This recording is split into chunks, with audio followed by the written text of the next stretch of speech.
Des héros naître de zéro, c'est le thème de 4 journées d'évangélisation qu'organise l'Assemblée chrétienne Ebenezer, une campagne qui prend fin ce dimanche 17 novembre. À suivre également l'interview du docteur Ben Bosco Youssef sur les soins psychanimistes. Bonjour chers téléspectateurs et bienvenue dans le journal des religions.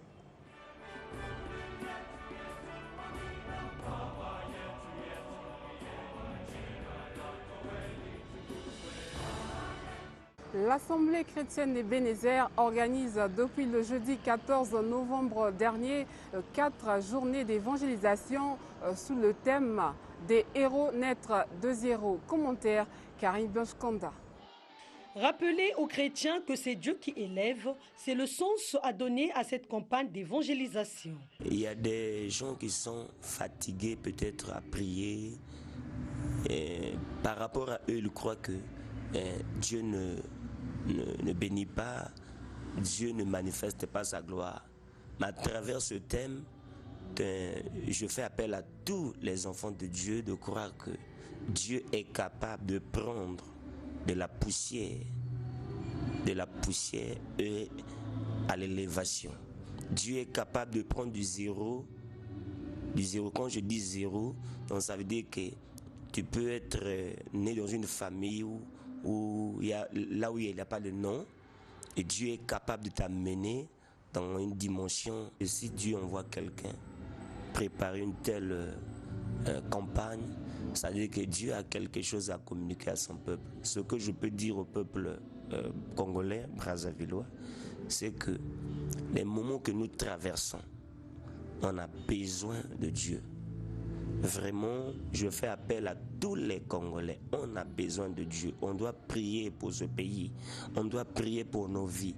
On doit chercher la face de Dieu jusqu'à ce que Dieu agisse, jusqu'à ce que Dieu intervienne.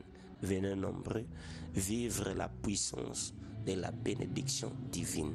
Dans sa prédication d'ouverture, tirée du livre de Joël au chapitre 3, les versets 9 à 10, l'orateur a exhorté le peuple de Dieu à ne pas avoir peur. La vie est un combat, a-t-il conclu. Cette campagne prendra fin ce dimanche 17 novembre dans l'enceinte de l'Assemblée chrétienne Ebenezer, située au numéro 2 de l'avenue du Changement, sur la route Kombo-Mukundu. Toujours en ce qui concerne ces campagnes d'évangélisation, nous avons constaté qu'elles sont devenues monnaie courante. Est-ce une instruction divine? Une fois de plus, Karine Blanche-Kanda. Les campagnes d'évangélisation qui se tiennent plusieurs fois l'an sont dans la plupart des cas organisées par les églises dites de réveil. Elles se déroulent souvent en plein air ou dans les lieux habituels de culte. Pourquoi doit-on multiplier ces campagnes? Notre Seigneur Jésus-Christ a recommandé à l'église d'aller partout prêcher la bonne nouvelle. Moi, je peux dire qu'ici, dans notre pays, on n'organise pas des campagnes. Ça, ce n'est pas des campagnes. Parce que dans d'autres pays, quand tu viens, tu trouves que chaque mois, il y a des événements qui se passent. Mais chez nous, faute de finances, il n'y a pas de partenaires. Et moi, je peux dire que ce qu'on voit là, ce n'est pas des campagnes. Ce n'est pas des campagnes. En principe, dans la loi ou dans les principes divins, on devait faire ça tous les mois. Si tu rentres dans les églises, quand je dis des églises de réveil, tu trouves qu'on n'a pas des brebis comme chez les musulmans. Or que chez les musulmans, quand tu viens les vendredis comme ça, tu trouves qu'il y a du monde. Mais chez nous, les chrétiens, tu trouves que vraiment le peuple n'est pas évangélisé. Jeûne et prière sont parmi les temps forts de ces campagnes d'évangélisation. Le pasteur Delmas Nzao nous en dit plus. Le jeûne, c'est une recommandation d'abord biblique. Dieu a dit jeûner et prier. En fait, c'est un ordre, c'est une recommandation divine. Il est appelé à tout enfant de Dieu de jeûner et de prier pour pouvoir accroître sa vie spirituelle. Pour que sa spiritualité s'accroisse, il faut passer par le jeûne et la prière. Mais le Seigneur a dit dans la parole de Dieu, parce que nous avons affaire avec le monde spirituel. Voyez-vous, nous n'avons pas à combattre contre la chair ou le sang, mais nous avons à combattre contre les esprits, les principautés et les esprits méchants. Alors quand on jeûne et on prie, on est censé accroître sa puissance pour pouvoir tenir ferme devant les assauts du diable. D'où il est important que l'enfant de Dieu normal prie et jeûne. Ça, c'est très important. Maouloud est une fête célébrée par des musulmans. Cette fête qui marque la naissance du prophète Mahomet n'approuve pas l'assentiment de tous les musulmans, à l'instar du vice-président du Conseil supérieur islamique du Congo. Suivez. La fête de Mawlud est une innovation purement et simplement qui est entrée dans le circuit de l'islam après 6 siècles, après que le prophète Mohammed sur paix et bénédiction a été rappelé, Allah exalté soit-il. Il y a certains musulmans qui confondent, qui pensent que le messager d'Allah s'est né le 12 Rabi Awwal et qui correspond donc à l'anniversaire du prophète. Cette date-là, elle est fausse. Le prophète, sur le paix et bénédiction, a simplement dit que je suis né l'année de l'éléphant. Am le Fi'l, ça veut dire l'année de l'éléphant. L'année que le roi de l'Abyssinie avait décidé d'aller détruire la Kaaba. La Kaaba, considérée comme sanctuaire de Dieu, qui a été construite par 2 prophètes de Dieu, le prophète Abraham et son fils Ismaël. Et quand Abraham, lui, le roi de l'Abyssinie, il avait une forte colère, il a décidé de faire un déplacement pour venir détruire cette Kaaba-là. Et donc l'événement qui est arrivé, qui est donc mentionné dans le Saint-Coran, c'est au cours de cette année, Allah fait descendre une armée. Allah a une grande armée que lui seul connaît. Il peut envoyer la pluie comme il a fait avec le peuple de Noé, comme il a détruit le peuple de Sodome et Gomorrhe. Mais cette fois-ci, il a choisi les oiseaux qui ont détruit l'armée d'Abraham. L'islam ne reconnaît que 2 grandes fêtes. La première, c'est la fête qui marque la fin du Ramadan. Et la seconde, c'est la fête de Tabaski. Oui, il y a une 3e fête qui est hebdomadaire, c'est chaque vendredi quand les musulmans se retrouvent à la mosquée.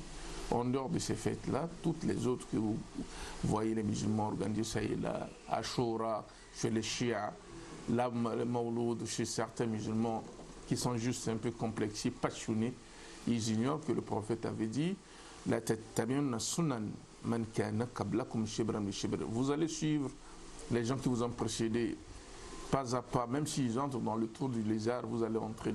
Les compagnons posaient la question du prophète, est-ce qu'il s'agit des juifs et des chrétiens? Le prophète a dit qui d'autre encore? C'est ce que les gens sont en train de faire.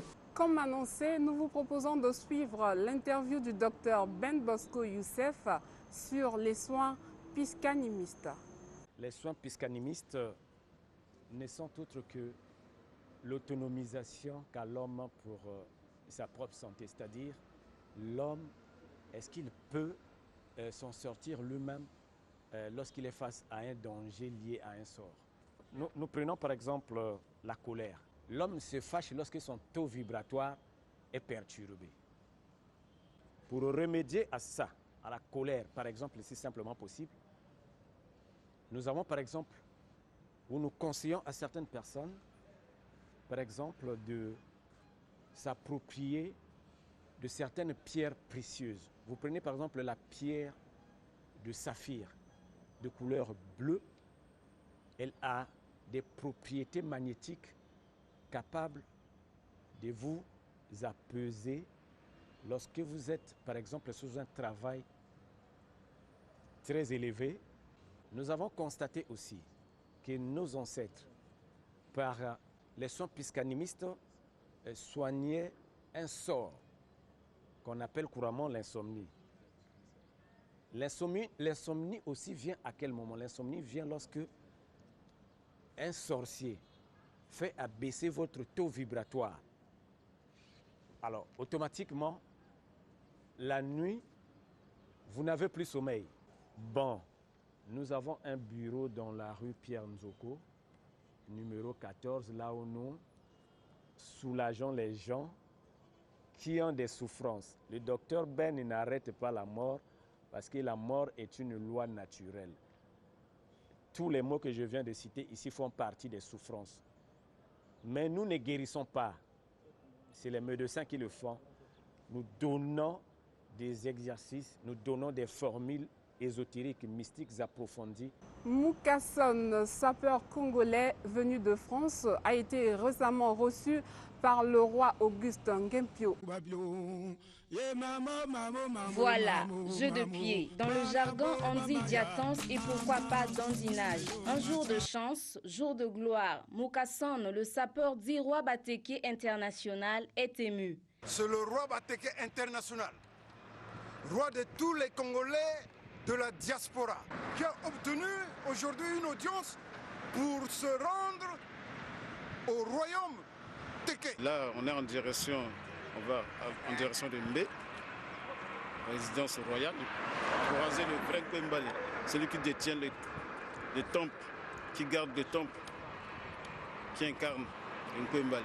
Parti de France pour Brazzaville, sa destination finale Mbé au royaume Teke où l'attend le Makoko Auguste Ngempio. Donc votre roi, le roi Bateke international, roi de tous les Congolais de la diaspora, est ici en Mbé. Naturellement,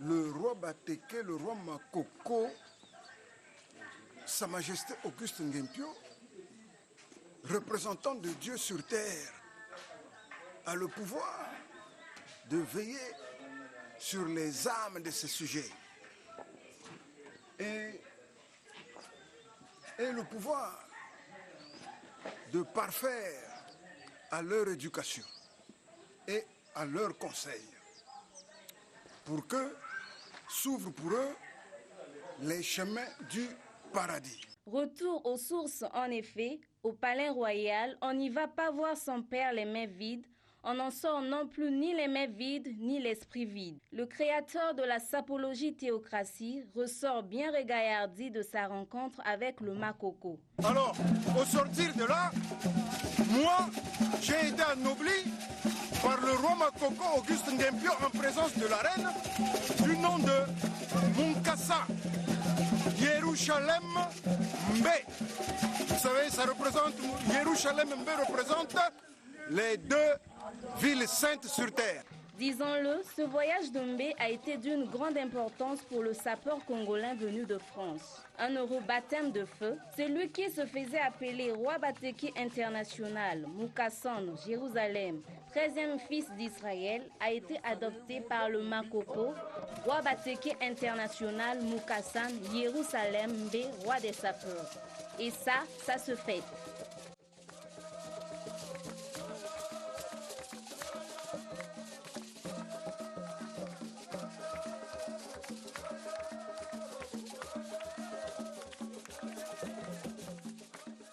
Merci à vous, chers téléspectateurs. Studio 210 continue tout de suite Aréam avec Saïd Ahmad autour du thème « Pourquoi célébrer la naissance du prophète Muhammad ?»